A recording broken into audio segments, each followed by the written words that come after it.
Assalamualaikum warahmatullahi wabarakatuh. Selamat pagi anak-anak sekalian. Semoga tetap semangat dalam belajar online jarak jauh. Sebelum kita mulai pelajaran kita, yaitu pelajaran IPS pekan kedua, ya. Marilah kita berdoa, ya. Dengan menundukkan kepala. Berdoa mulai. Berdoa selesai. Untuk materi IPS pada pekan ini yaitu adalah persebaran penduduk di Indonesia. Nanti dapat kamu lihat ya di buku tema 1 halaman 77. Persebaran penduduk Indonesia dari Sabang sampai Merauke yang terpadat ada di Pulau Jawa. Ya, dan kamu dapat lihat itu di Pulau Jawa. Ya, bertanda merah. Ya, karena merah tadi sehingga Pulau Jawa penduduknya sangat sesak padat, terutama daerah-daerah perkotaan. Jakarta, Surabaya, Bandung, Semarang dan sebagainya. Ya. Yang berikutnya adalah persebaran penduduk juga ya ada yang kurang padat. Ya, ada pulau-pulau yang penduduknya masih jarang. Ya, berwarna hijau. Masih banyak di sana tumbuh-tumbuhannya, hutan-hutannya. Ya, contohnya di Kalimantan dan Papua. Ya. Dan ada beberapa kepulauan juga di sana sudah mulai banyak penduduknya, yaitu Sumatera Utara dan Sumatera Barat, ya, dan juga Sulawesi Selatan dan Sulawesi Utara. Nah, persebaran penduduk tadi tersebar dari Sabang sampai Merauke, ya, dengan kepadatan penduduk yang luar biasa. Penduduk Indonesia kurang lebih dari 250 juta jiwa, ya. Nah, yang berikutnya adalah mengenai persebaran suku-suku bangsa yang ada di Indonesia. Nanti bisa dilihat di halaman 78, yaitu adanya suku-suku bangsa yang ada di Indonesia dari Sabang sampai Merauke.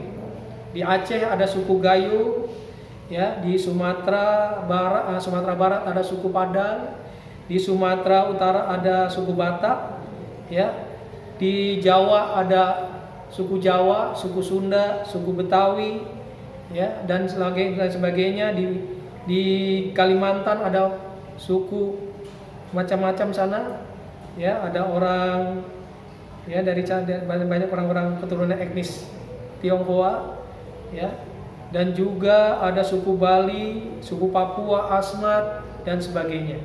Ya, dapat dilihat di halaman 78. Yang berikutnya adalah tentang bentang alam yang ada di halaman 91. Ya. Bentang alam contohnya di sana adalah di Pulau Papua. Ya, contohnya Papua bentang alam. Kalau Indonesia memang kita bentang alamnya dari ujung, ya, Pulau Sumatera dari Sabang sampai Merauke di Papua. Nah, untuk contohnya adalah bentang alam yang ada di Pulau Papua secara umum. Nah, Pulau Papua adalah pulau yang berbatasan langsung dengan negara Papua Nugini, ya, di sebelah timur. Ya. Pulau Papua juga termasuk salah satu pulau terbesar di Indonesia, ya, setelah Pulau Greenland, ya, di Eropa. Sebagian besar daratan Papua masih hutan belantara, kurang lebih 71%-nya, yaitu hujan tropis yang sulit ditembus, dan juga ada lembah-lembah yang curam dan pegunungan yang tinggi, yaitu Puncak Jayawijaya, dan sebagian dari Gunung Jayawijaya tadi, puncak tadi diselimuti oleh salju. Ya, yang berikutnya adalah materinya adalah tentang keadaan iklim. Ya, keadaan iklim di halaman 95. Keadaan iklim Indonesia terbagi menjadi dua. Ya, yang perubahannya dalam satu periode setiap 6 bulan sekali. Yang pertama iklim laut. Ya, iklim ini biasanya basah, terjadi di bulan Oktober hingga April. Ya, yang dipengaruhi oleh laut dan lautan di Indonesia yang mengakibatkan terjadinya tingginya penguapan sehingga memiliki curah hujan yang tinggi. Sedangkan yang kedua adalah iklim panas atau tropis.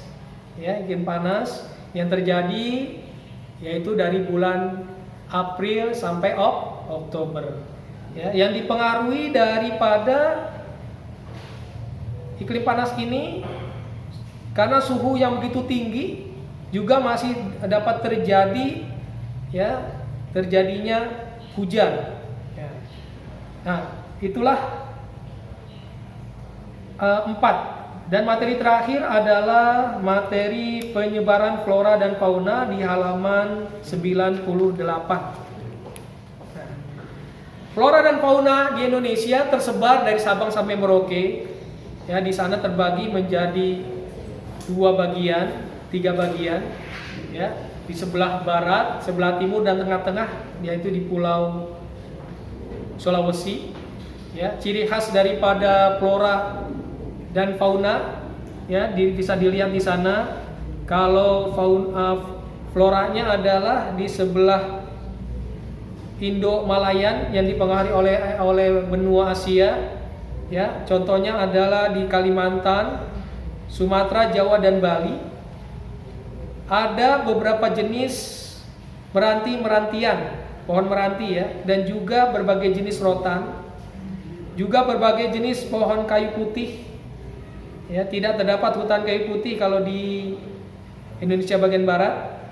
Yang keempat, tumbuhnya ada tumbuhan matoa. Yang kelima, sedikit jenis anggrek. Yang keenam, ada berbagai jenis nangka. Dan yang ketujuh, banyak terdapat tumbuhan sagu. Sedangkan untuk daerah timur, yaitu Sulawesi, Maluku dan Nusa Tenggara, Papua, ya, karakteristiknya di sana meranti-merantiannya sedikit. Yang kedua, tidak terdapat berbagai jenis rotan. Yang ketiga, banyak terdapat hutan kayu putih. Yang keempat, terdapat berbagai jenis tumbuhan matoa. Yang kelima, banyak jenis anggrek. Yang keenam, tidak terdapat jenis nangka di sebelah timur itu. Dan yang ketujuh, juga banyak di sana terdapat pohon sagu atau nila, aren. Nah, untuk faunanya ya di sebelah barat Asia dipengaruhi yaitu Kalimantan, ya, Sumatera dan Jawa. Itu ada beruang, harimau, gajah, orangutan, badak dan banteng. Ya, sedangkan di sebelah timur yaitu ada anoa, babi rusa, maleo, komodo, ada kanguru, kakatua putih, cendrawasih dan sebagainya. Ya, itu tentang penyebaran flora dan fauna. Untuk tugas, ya, untuk tugas latihan nanti dilihat halaman 77, halaman 79, halaman 81, halaman 91, 92, 93, 95, ya, sampai dengan halaman 100. Demikian. Semoga dapat melaksanakan tugas dengan baik pada pagi hari ini, ya, dapat terlaksana dengan sebaik-baiknya. Wassalamualaikum warahmatullahi wabarakatuh.